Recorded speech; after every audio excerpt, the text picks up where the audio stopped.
Everybody, every master, every spiritual person claims what they are teaching is the true knowledge. How to find out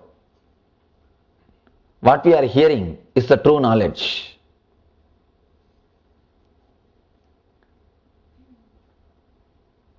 There should be a scale for Satya.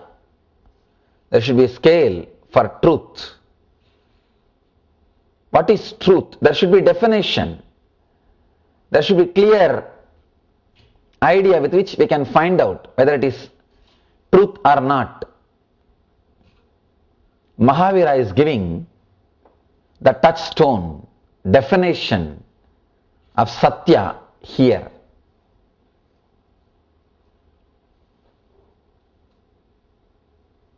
Today we are going to enter into the Satya Sutra. He is giving the techniques, methods to find out what you are listening is a true knowledge or not. Through these beautiful sutras, before entering into the Mahavira Sutras, I wanted to discuss few things about this truth so that you will understand the greatness of Mahavira's words.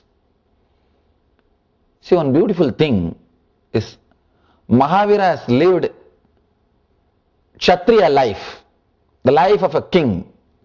To tell you honestly, if somebody has renounced the life of a king, he has seen the truth in reality. Please understand, an ordinary beggar becoming a Swami or renouncing the world, he has nothing to renounce. He has nothing to renounce. You can't even say he has renounced the world or he has achieved something. No. A king renouncing, that is the greatness. King achieving. One more thing, when a king achieves enlightenment, even his expression will be very sharp and to the core, to the point. He will speak to the point because basically he is brought up without fear. King is a guy who only creates fear in others. He doesn't have fear. He doesn't bother. He is not going to use the socially polite words. But a guy who was poor or a beggar or a person who lived in forest, even if he becomes enlightened, he will not talk the truth completely. He has to use the socially polite words. He can't tell the truth which goes against the vested interests of society or king. But when a king becomes enlightened, he doesn't bother. He says the truth in the best way. He presents the truth as it is. Here, the best expression is happening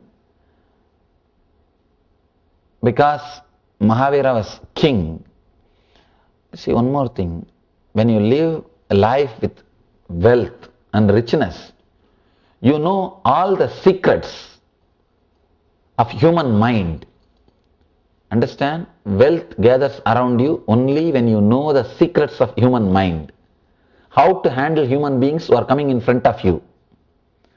Only a person who knows the basic secrets of human mind will acquire wealth, will become a leader.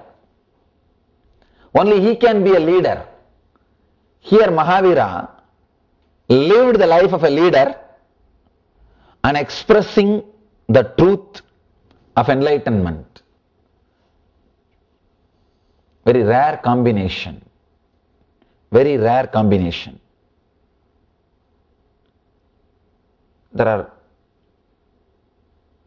many different expressions by different masters.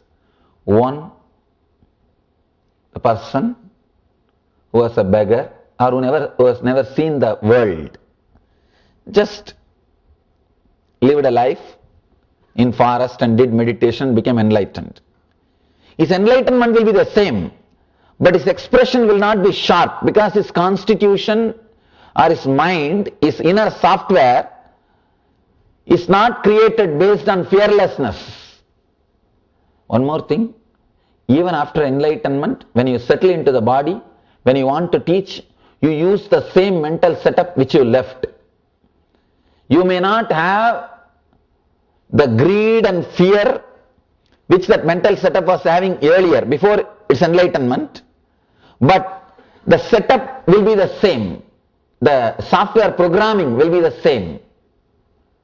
Understand? This is an important revelation which you need to understand. Only then you will be able to appreciate the greatness of Mahavira's expression. If a beggar becomes enlightened, he may not have the fear or greed which he had before enlightenment, but the mental setup of living without possessing anything, or the mental setup of living by begging will be the same. So he has to use that mental setup only to teach, to relate with the world. Understand? The mental setup which you created, after enlightenment also you use the same mental setup. Only one difference, after enlightenment, if you want you can use, otherwise you can drop. You may have that freedom, but the mental setup, the software itself will be same. Here, Mahavira is having the best software to express enlightenment. The fearless leader software,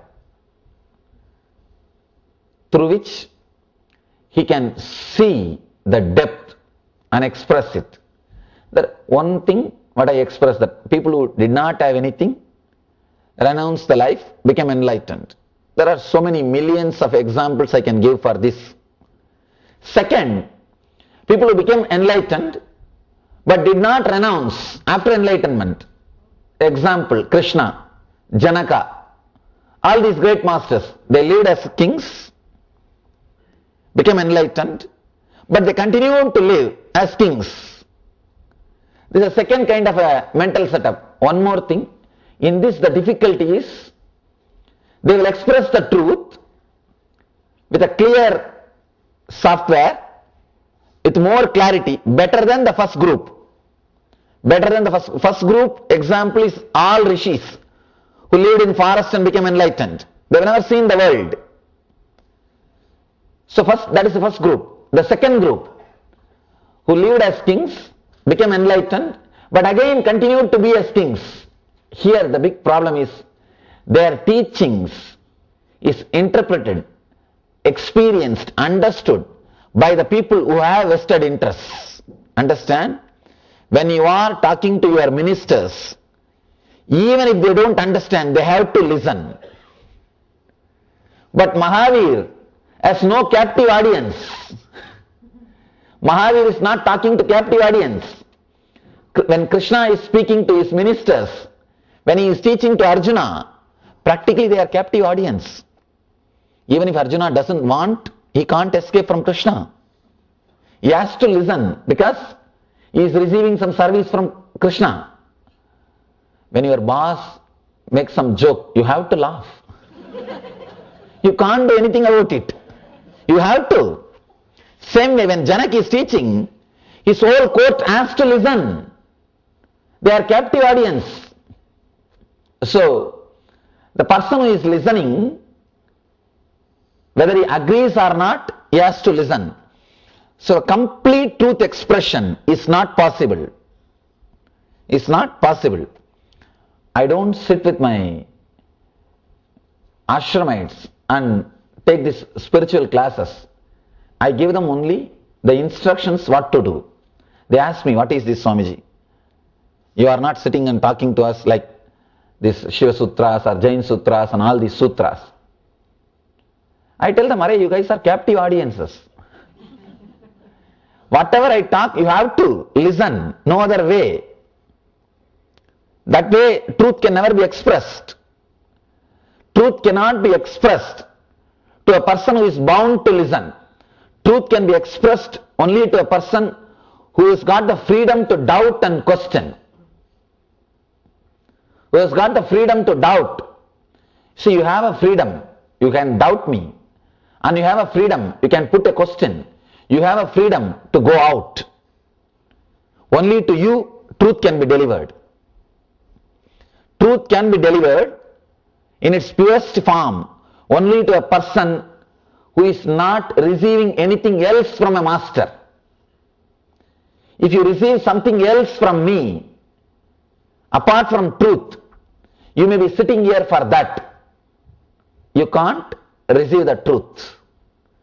You are not qualified to receive the truth. Here,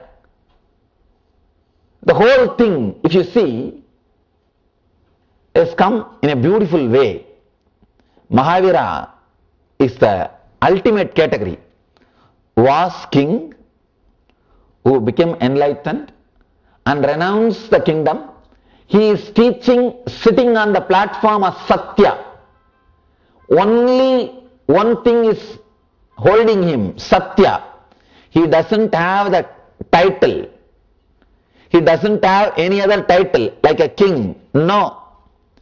He is heard by the people just because he is enlightened.